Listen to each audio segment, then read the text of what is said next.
प्रेम प्रणाम। अशुभ हरण मंगल करण श्री देवचंद्र जी नाम। श्री प्राणनाथ निज मूलपति श्री महराज सुना कुंवर श्यामायुगल को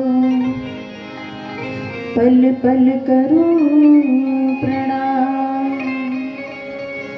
प्रणाम करूं गुरुदेव को धर चरणों में शीश। दास जान के दया करो बुद्धि दो बख्शीश। नमो नमो गुरुदेव को नमो नमः सब संत। श्री राजदास गुरुदेव को नमो अनंत अनंत।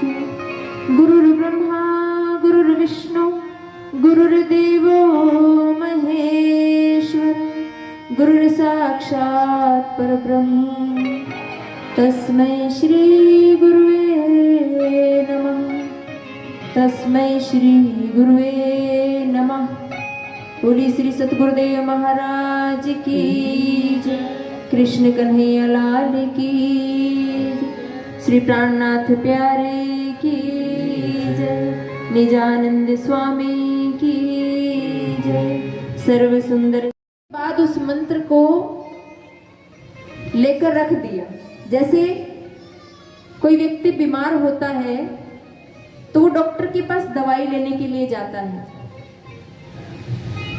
दवाई लेकर आया और आकर लाकर अलमारी में रख दी। उस पुड़िया को खोलकर भी नहीं देखा तो क्या बीमारी ठीक हो जाएगी? नहीं होगी।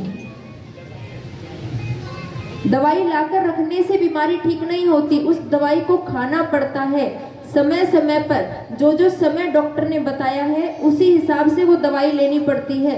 इसी प्रकार ये जो निज नाम हमने लिया है, मंत्र लिया है, गुरुजनों की शरण में गए, उसके बाद सत्संग का जो मार्ग चुना है, वो सत्संग रूपी दवाई हमें बार बार लेनी होगी, तब जाकर इस जीवन का कल्याण होगा। लेकिन अगर हम एक बार सत्संग में गए, नाम लिया और उसके बाद सत्संग को छोड़ दिया, सत्संग को भूल गए, गुरुजन की शरण में जाना भूल गए, तो इस जीवन का कल्याण नहीं होगा। बोलो कृष्ण कन्हैया लाल की। तो संतों ने मार्ग तो हमें बहुत पहले से दिखाया है, सत्संग से तो बहुत समय से जोड़ा है, लेकिन बीच में अगर निरंतरता नहीं है, बीच में गैप आ गया, अगर हमारा जुड़ाव टूट गया है तो हमारा ये सत्संग छूट जाता है। और सत्संग छूटने से हमारे जीवन का कल्याण नहीं होगा। कल्याण कब होगा? जब हम उस नाम को निरंतर जपते रहेंगे, उस नाम से जुड़े रहेंगे, सत्संग से जुड़े रहेंगे, गुरुजन से जुड़े रहेंगे, बार बार सत्संग में जाते रहेंगे, तब जाकर हमारे जीवन का कल्याण होगा। बोलो कृष्ण कन्हैया लाल की।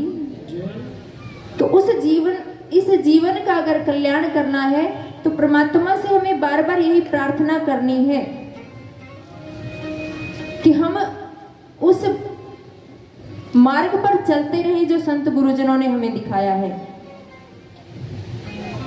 परम पूज्य गुरु जी महाराज भी अभी हमें आशीर्वाद देने के लिए बैठे हुए हैं और साध्वी माता जी भी हैं। इन सब के आशीर्वचन हमें लेने हैं, इसलिए मैं ज़्यादा समय प्रवचन में आपका ज़्यादा समय नहीं लूँगी, लेकिन बस परमात्मा से एक प्रार्थना करते रहें कि हम बार बार हमारे जीवा पर, हमारे श्वासों पर परमात्मा का नाम आता रहे।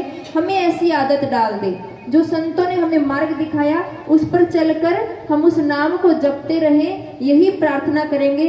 आइए मिलकर एक मीठी सी वंदना के द्वारा परमात्मा के चरणों में एक प्रार्थना रखते हैं।